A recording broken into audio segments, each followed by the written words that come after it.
Now, there's no denying that the biking adventure world is massively changing. Long gone are the bearded men with the 20,000-pound machines touring the world, and in come the learner-friendly 125 capacity adventure bikes and the fools that ride them. Wait, hang on a second. Is this ain't me? Huh.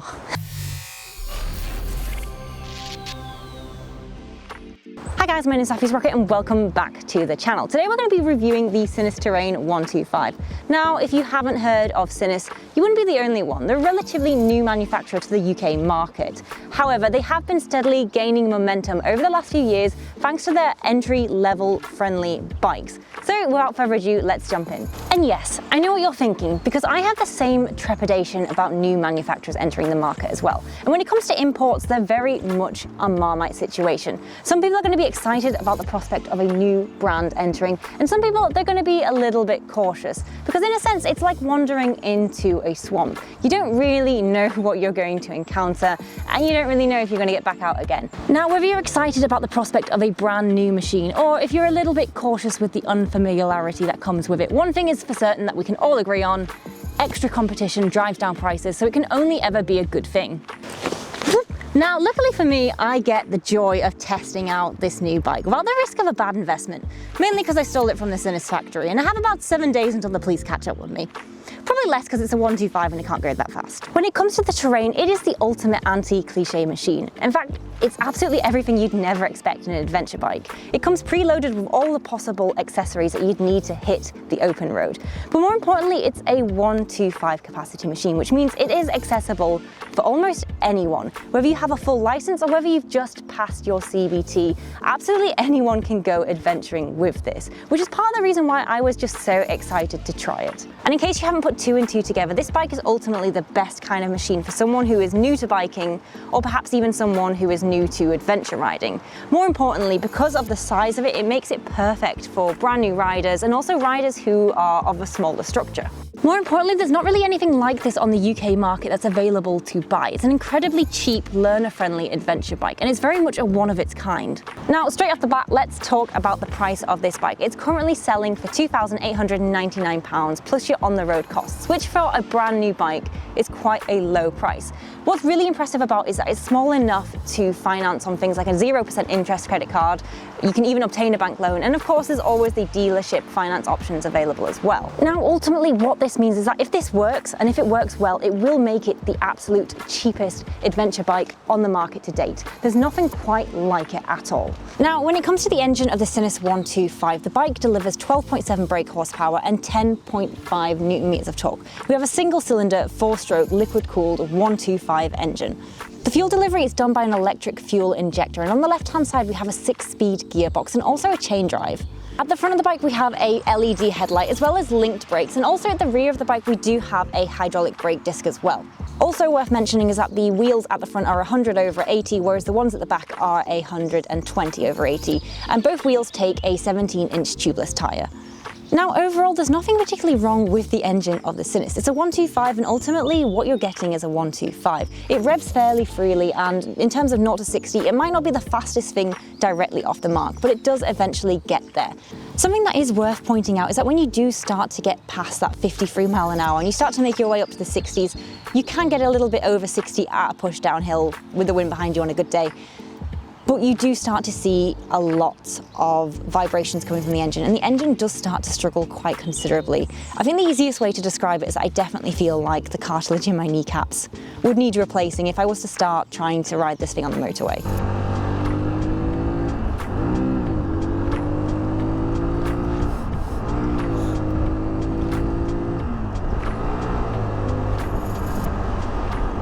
Ooh.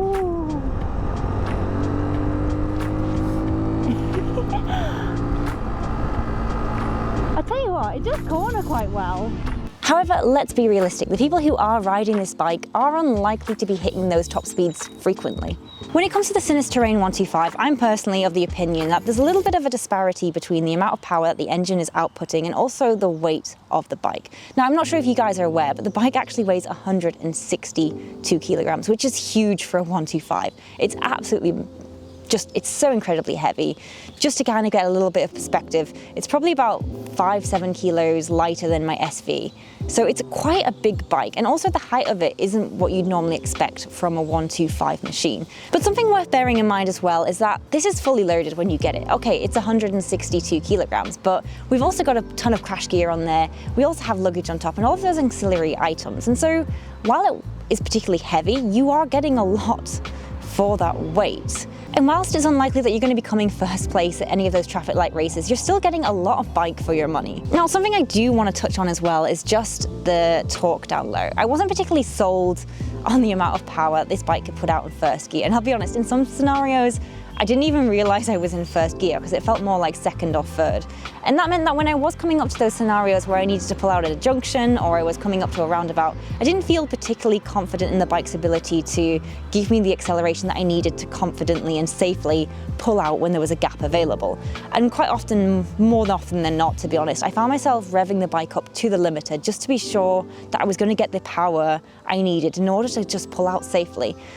And it's not something I'm particularly sold on. And again, this is a 125, and this is still an issue I've seen with most 125s, but particularly with the weight of the bike, it is a prominent downside, I suppose. But having said that, that's not what this bike is for. It's not a race bike. It's not designed for speeding. It's designed for areas like this, where you're going to be coming up and down these trail roads, and you're going to be getting that sense of adventure, and you're going to be going a little bit more off-road, and you're going to be, hitting gravelly paths. You're going to be hitting a little bit of mud, and ultimately that's what it's for. It's what it's been set up for. It's the whole purpose of this bike, is to be able to give that sense of adventure to brand new riders.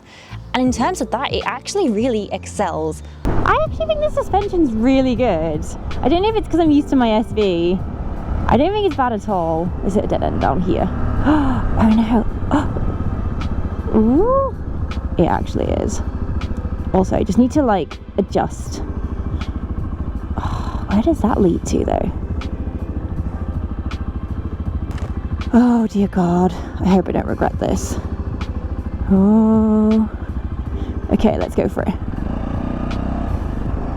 Ooh. Oh my God, this is terrifying. No, it's not.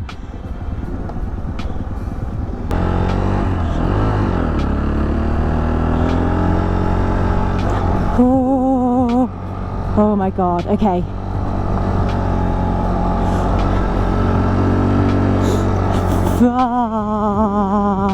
Oh my God, okay.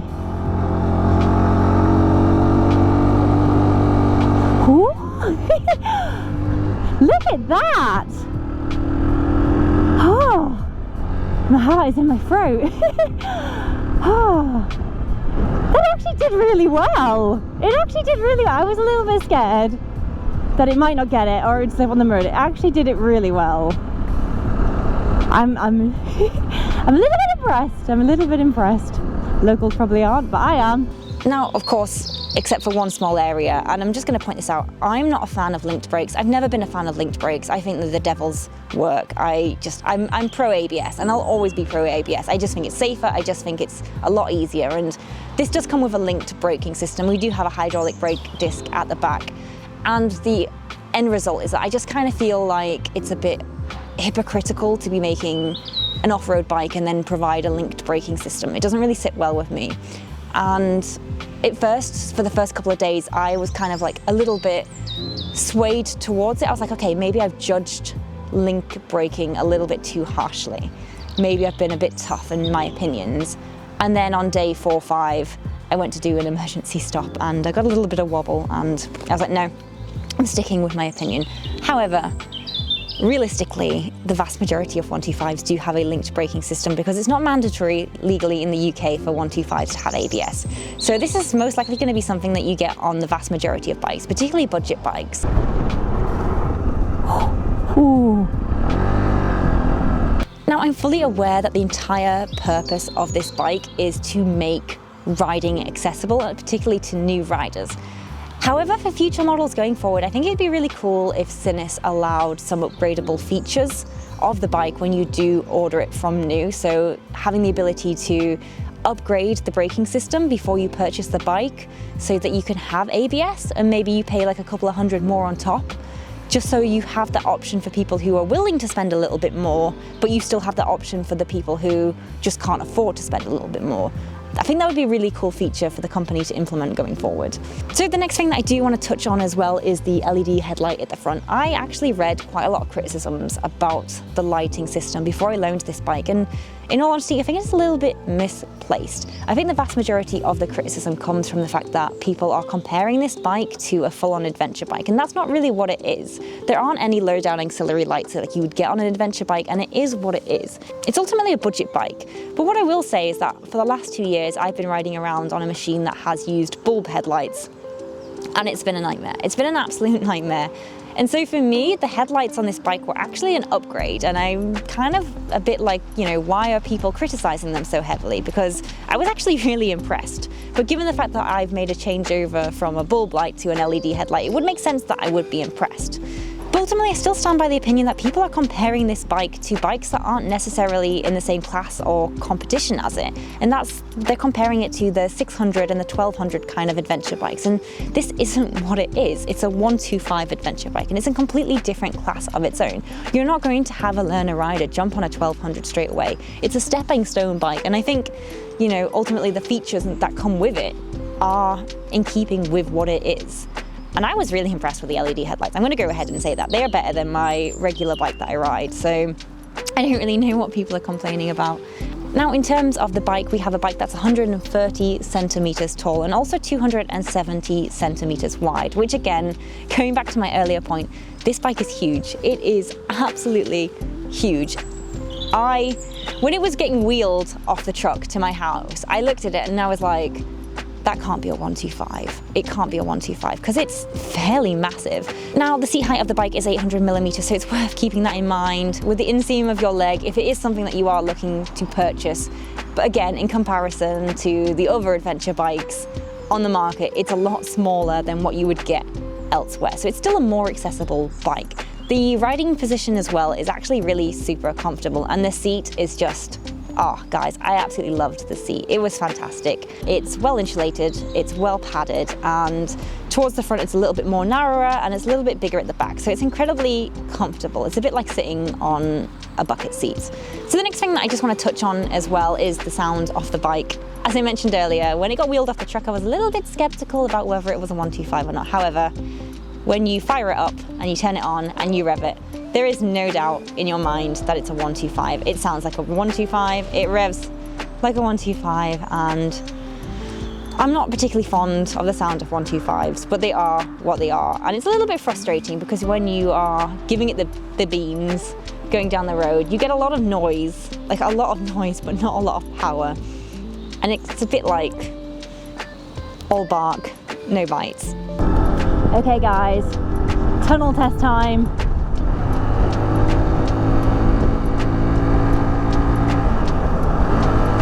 You ready?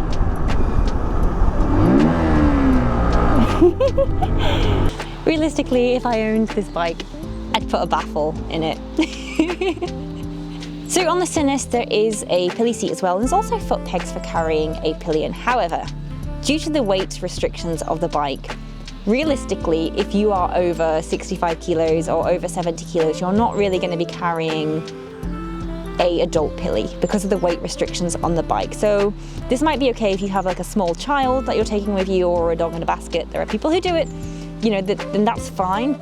It's going to be unlikely that you'll use it. But realistically, again, learner riders aren't allowed to legally carry Pillies anyway, and you're not really insured to carry a Pillie as a learner rider. So I can't really foresee that being a major issue.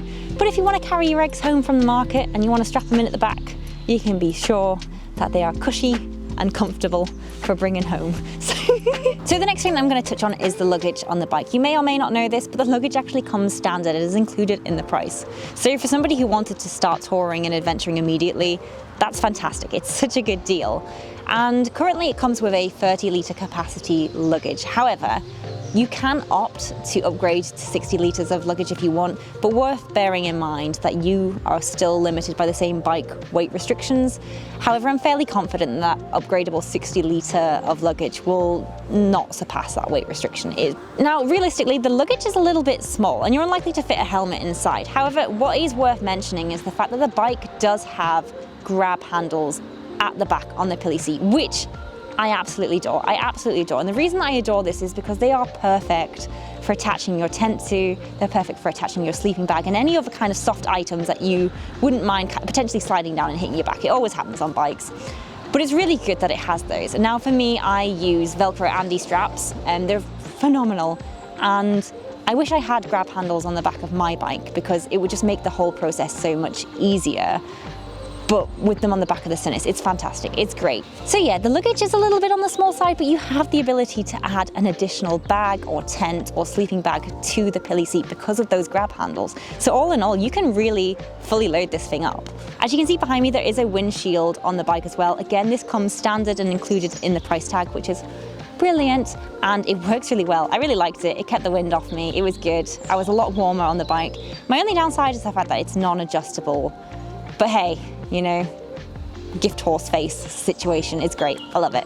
Now at the front of the bike by the handlebars, we do have an LCD display. Again, it's nothing fancy. It's not all singing. It's not TFT. It's just, you know, a bog standard LCD display, but ultimately it does the job. You can see your speed, you can see your gear, you can see how many miles you've done, and it does have a backlight as well that you can turn on and off.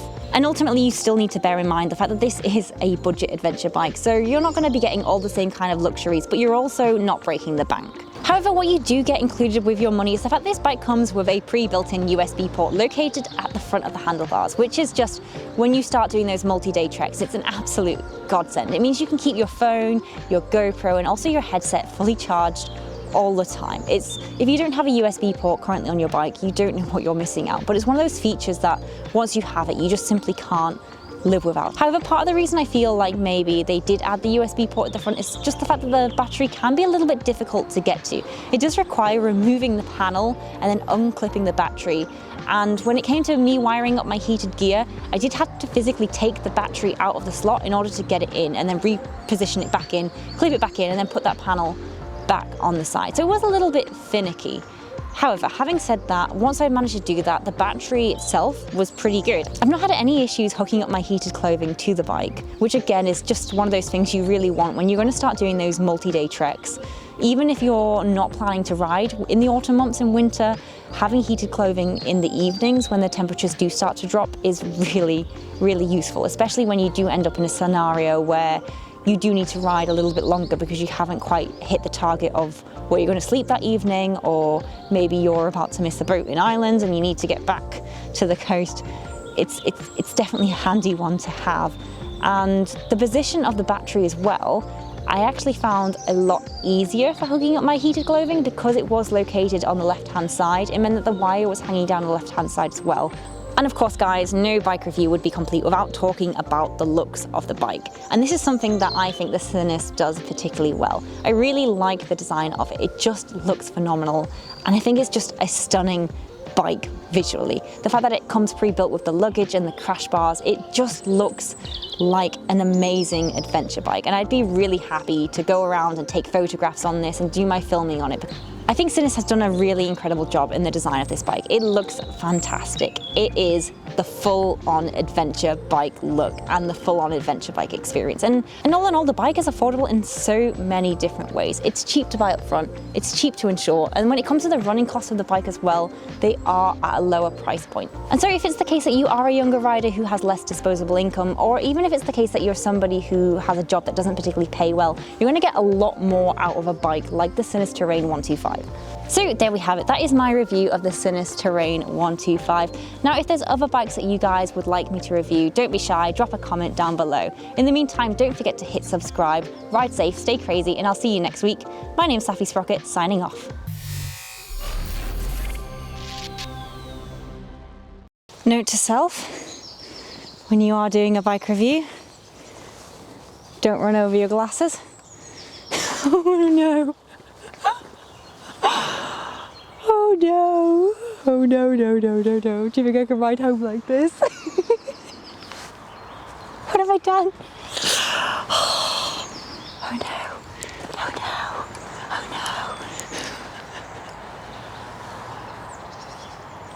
no. No one will notice, will they? Looks fine. Nothing to see here. Oh God, oh God.